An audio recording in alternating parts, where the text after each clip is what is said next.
organizing the Moro National Liberation Front and establishing the Bangsamoro Republic. Well, I told them in our declaration, and they asked me to write. And that's why I wrote that manifesto entitled Political Manifesto on the Establishment of the Bangsamoro Republic. I don't know if you have a copy of that. You have. I do. You see? You can see. You can, from there you can read, at least between the line, what exactly is. If not, I think I made a clear-cut statement there about our desire to be freed from Philippine colonial rule. You see? So, I wrote like that. Then, in the first week of June, after several months of intense fighting, this General Fortunato Abad, the defender of the SEMCOM, went on air. And I was listening to the broadcast. He said, I'm asking something like, I'm asking you not to leave Mindanao, telling the refugees.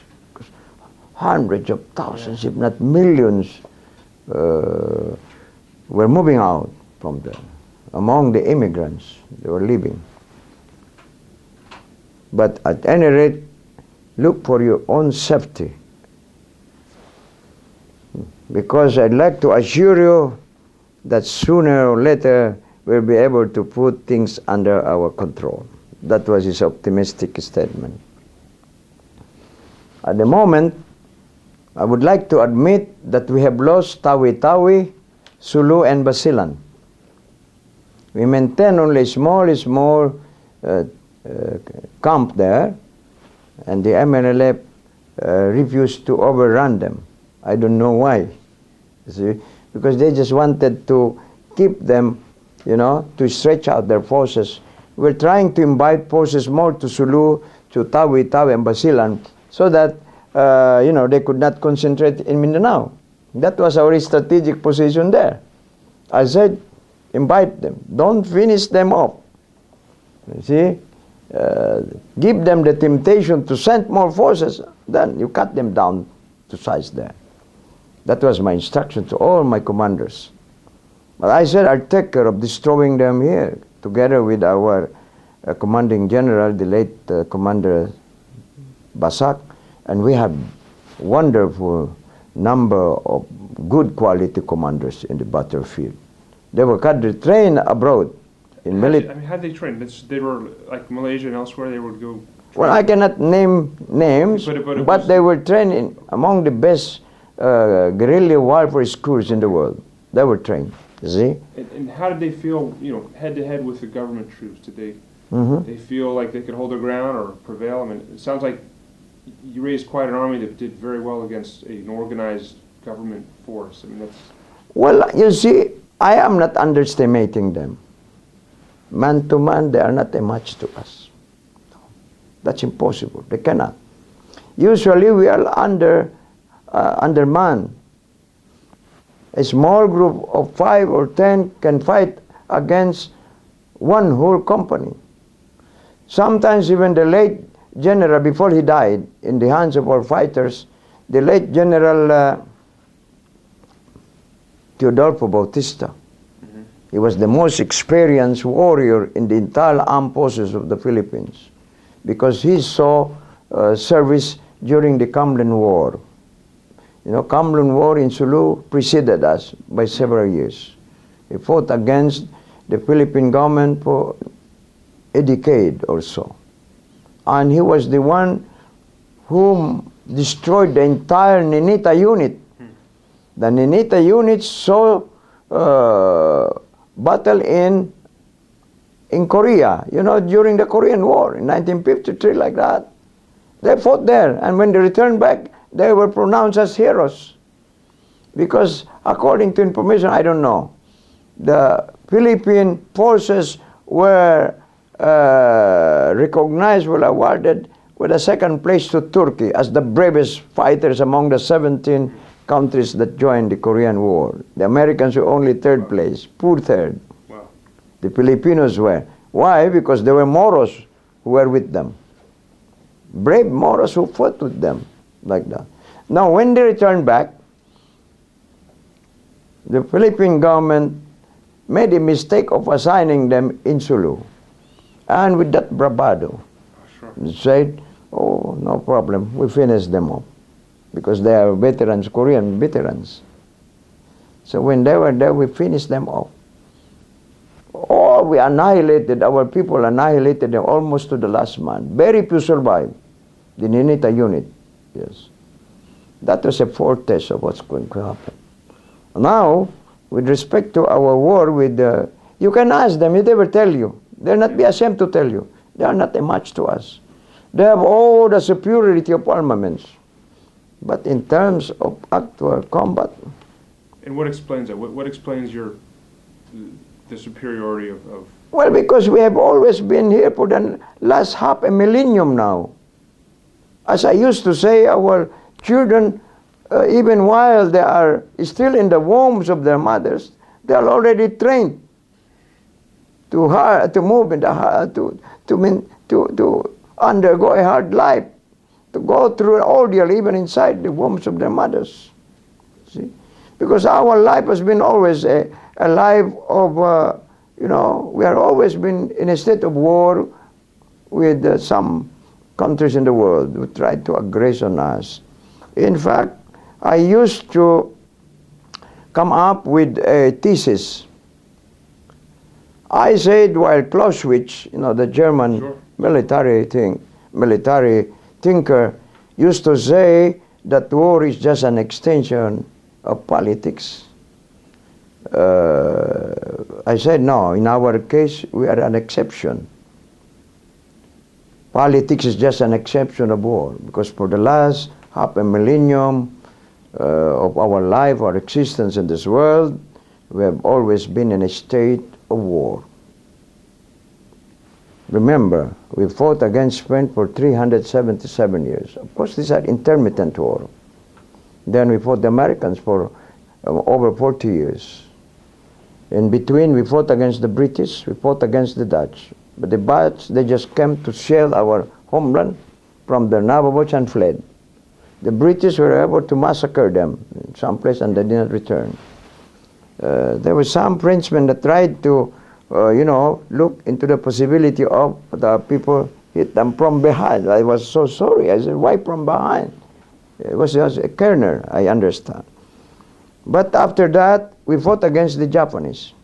After General MacArthur had fled, after the defeat, Hursa defeat in Bataan and Corridor, Japanese decided to attack us. And according to a Japanese book, reconstruction of their experiences in the Pacific War, because somebody, a Muslim, Japanese Muslim, who used to work with Sumitomo, the director of their office in the Middle East, told me, a certain Ahmad Suzuki, Brother Nur, he's a convert to Islam. His father became a Muslim because he was a Japanese guerrilla, a Japanese fighter in Indonesia, and he became Muslim. He survived. And then he gave birth to this man who later on decided to study at the Al-Azhar University and got married to one of our sisters from Moro. Wow. And then one day he told me, I just came across one book produced by the Ministry of Foreign Affairs, a reconstruction of their experiences in the Pacific. In that book, there was a raid color. I read I don't know something, and then there was a footnote below, and it said it was here in this a map. It was here we would lost the biggest casualties during the war in the Pacific. That was Mindanao. Wow. Yes, the Japanese. You can make inquiries from the Ministry of Foreign Affairs because he told me so. You see, Ahmad Suzuki is his name. I think he has retired from Sumitomo.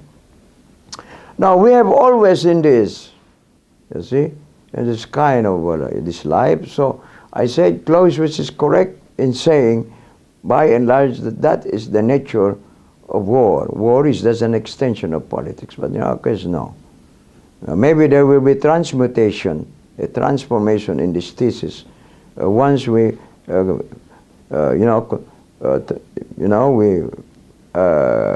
shift to politics, this negotiation, I like that, as a way of resolving the problem. Maybe we can reverse that. But while we are still in the state of war with the Philippine government, I think we have no reason to, to change our view that our life for the last half a millennium has been one of war and war and war and more war. So to us and to me, and maybe some of my commanders who used to listen to my briefing, say we believe that war is the beginning of our life here.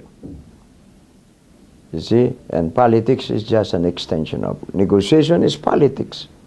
Peace negotiation is politics. We have not been governing ourselves for so many years, for many decades, and even for centuries. People love to come and impose their will on us. So we have to fight and fight and fight like that. Did your people ever, did the Muslims in Mindanao ever feel Filipino? I mean, if you ask them to express an identity, would they say Filipino or? Before they said no. They are foreigners, because of this continuing propaganda and because of the obligations when they write, etc., etc. Now, great many of them now, they now identify themselves as Filipinos. But before, yes, it's many of them. But at the same time, they identify themselves as Bangsamoro or Moros. They are proud of that. They are very, very proud of that. Because we are a separate nation. In fact, some Filipino leaders used to say, Philippines is a nation with is a country with two nations, Filipinos and. Well, given that they identify as Bangsamoro, not so much Philippines, and identify as a separate nation, what are the chances of them ever being satisfied with autonomy? Is autonomy something that can endure, or is it just a way station on the way to independence? I know that's a question everyone may ask. Is autonomy viable, I guess? But it's very difficult to answer, but I think I can give you some clues about it. How do the people feel? I mean, yes. You know, there are times when it's not the man that decides, it's the situation that decides for him. And this is probably our situation now. If I have my way, I want autonomy. As the leader of my people, I want autonomy. I want to continue our connection with the Filipino nation, but only on the basis of what I call egalitarian democratic system. If they continue to look down on us as it were a third citizen, a third-class citizen, certainly we say no. And that could be an impetus for us to separate from them. We don't like to be treated as if we are inferior creation of God. No. We want to be treated as the equal of anybody in the world. You see? So our people are very proud people. You see? They don't like to be told that they are an inferior human being or like that. Or Bangsamoro as an inferior nation. No, we don't like. So if they want to treat us like that, because we are also concerned with our Balik Islam brothers and sisters. They used to come to my residence and to tell me, Brother Nur, please don't leave this country. Stay put with this country. You see, if you leave, what will happen to us? Don't abandon us. I said, no, we'll not. But the problem is that there are times when it's not you, it's not the man that decides, it's not human being, it's the situation. You see, there's somebody who said, a Frenchman, a French philosopher, I think, or thinker, the author of this book, a popular book they call Les Miserables. I forgot, I used to mention his name, and he said, an idea whose time has come is more powerful than the entire armed forces of a nation, and so forth and so forth. Now in our case, yes, do agree with that, but at the same time, that's not the only way to put it.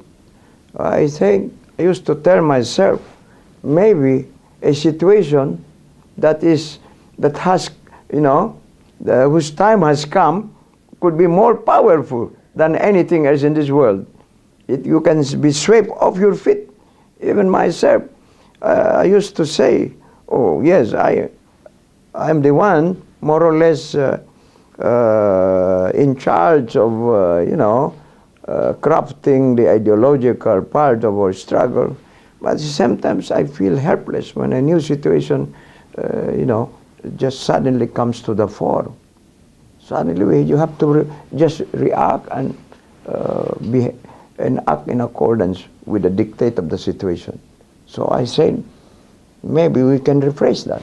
A situation whose time has come is more powerful than any armed forces in the world. You see? Now the situation is like that now. Why? Because Philippine government just does not know how to solve the problem. You just want to provoke us to fight and fight. That's why even the OIC has issued a statement in the resolution, formal statement in a resolution, formal resolution, one of their meetings, annual meetings. I remember they said, according to the observation, Philippine government is interested only in a fait accompli solution, meaning they're all interested in a military solution. They think that they can destroy us. No, to no avail. They cannot do that. I told them, in the beginning of a war in Jolo, there was a certain Commodore Fernandez. I think I remember having told you about this man. He was the head of the Southcom or Sowiscom first, based in Zamboanga. When there was this first sign of hostility between us and the Philippine government, because some military forces, shut down some people who are harvesting their in particular, harvesting their coconut plantation, these coffee plantations, civilians. Then later on, the next day, they moved on to Panamao, encircled the mosque. It was Friday. People were praying and they disturbed the prayers, like that. And then, our people decided to, arm themselves. Mm-hmm. This man decided to launch war against them. And then there was a congressman from Sulu, Congressman Ututalum. His name was Congressman Saleh Ututalum. He was a former educator, superintendent of school, and then he became governor of Sulu. When he heard about the plan to launch this war against our people in Jolo, the good congressman decided to ask this Commodore Fernandez to his residence, I think in Jolo, and asked him. Told him, I heard that you are preparing for war. He said, that's true. When? How soon?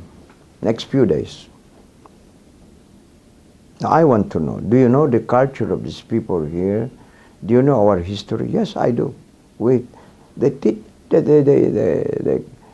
teach us about the history of the whole nation, including that. Like, he was very proud to say in the Philippine Military Academy, like that. Oh, so good. How many days do you think it will take you to finish them all? Oh, Congressman, give me 2 hours, finish. So this congressman was astounded. I said, are you sure? Are you talking sense? Yes, just watch out. So he launched the war, and he was defeated. The congressman asked him, you told me 2 hours, but what happened? Your forces were defeated and annihilated by the ragtag forces of our people, the MNLF. He said, now I made a mistake. I miscalculated their capability. So the congressman said, that's what I mean. Perhaps you don't understand our history. No, but give me 2 days. Another 2 days, he launched, 2 days. Again, he was defeated. He asked for another 2 weeks, 2 months. The congressman was fed up with him, so recommended to Marcos, Mr. President, please replace this man, he's incompetent. So he was exiled to Palawan, far distance place, an island, long island facing the South China Sea, are you familiar? Sure do. Yeah, okay, now. And was replaced by, I think it was replaced by Admiral Espaldon. He was a Comoral, and then he became Admiral, and he grew up in Tawi. He spoke our language much better than I do, the Bangingi Samal language. Yeah.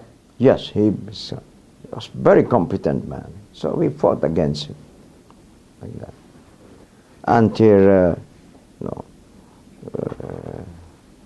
we got this thing done in Tripoli agreement. But I think the government had suffered huge casualties, because at one time a former Muslim senator from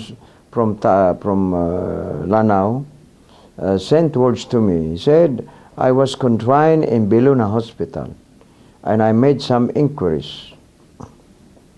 And the doctor there, if my memory does not fail me, the doctors told me that Philippine armed forces so far have lost at least 46,000 soldiers. Wow. Yes. And in what time period? I think, I don't know what year was that, but maybe in the middle of the 1980s or about the end of the 1980s, like that.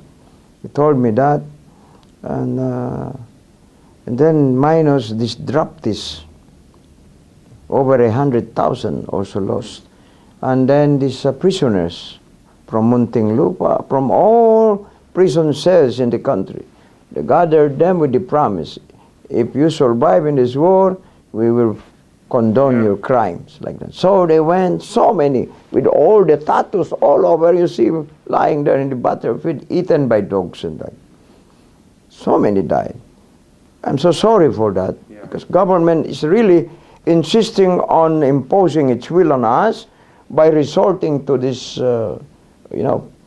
fait accompli solution. The OIC knows about that. You see, it knows that they want to settle for a peaceful end to this war. They want to continue with the war. That's why even now,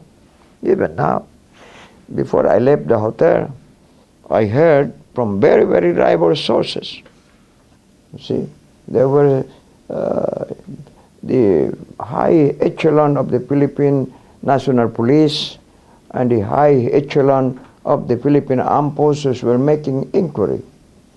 Because I mentioned in my plenary speeches during the peace talks, and even during the dinner offered by General Abelino Razon Jr., the head of the OPAP, I mentioned about the fact that MNLF forces already has reached, if not exceeded, 300,000 strong. Wow. And I said, I'm giving you another mandatory instruction. This morning, before I went there, and when I returned back, and also yesterday, I told them, you must comply with my instruction. You raise the forces to 500,000 strong. Then people are asking me, these people who were sent by the police and military echelon of the government, the armed forces, to ask me to clarify what is my intention like. I said, I have said openly that I want to transform Mindanao into the most peaceful part of this country, if not of the whole world. That's my promise. Before I die, I want to achieve that goal. I want peace for my people. That's my bottom line here. I don't like, because you have failed. For so many decades, you tried to impose and impose and impose war on us. That is not the way to bring peace to our people. You are not bringing peace, you are bringing miseries and suffering and war. Now we'll take charge of that. Take charge of that. So I will raise this. And I want to, get rid of that appetite that you keep in your stomach, that appetite to make war on our people, on our homeland. No. I will ensure that these people will never think of making war on us. Otherwise, we will destroy them. We'll destroy them. This is not for offensive. This is only for defensive purposes. And only, basically, my intention is for peace. I'm tired already of seeing massacre here, massacre there, massacre here. One time, Governor Sakurtan went to my residence. And at that time, the day before, there was a write-up in the newspaper and some pictures of 4-year child and a mother with children like that in Maimbong. That's the latest massacre. I was crying profusely when I saw that. Before this man, I was so ashamed, but I could not help it. The governor said, "Why? Why do you cry?" I said, "Just do what, Governor? I am here, still in this. My case is still in progress with the court. If I were a free man,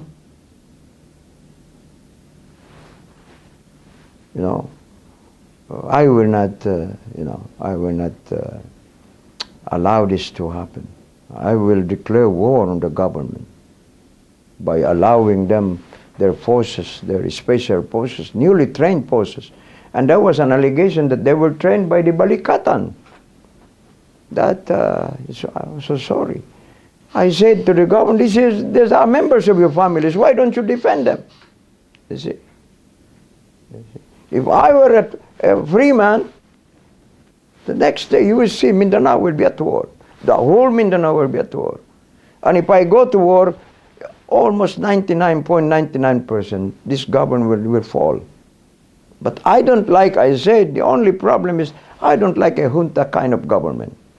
Because I always equate junta system of government with authoritarianism.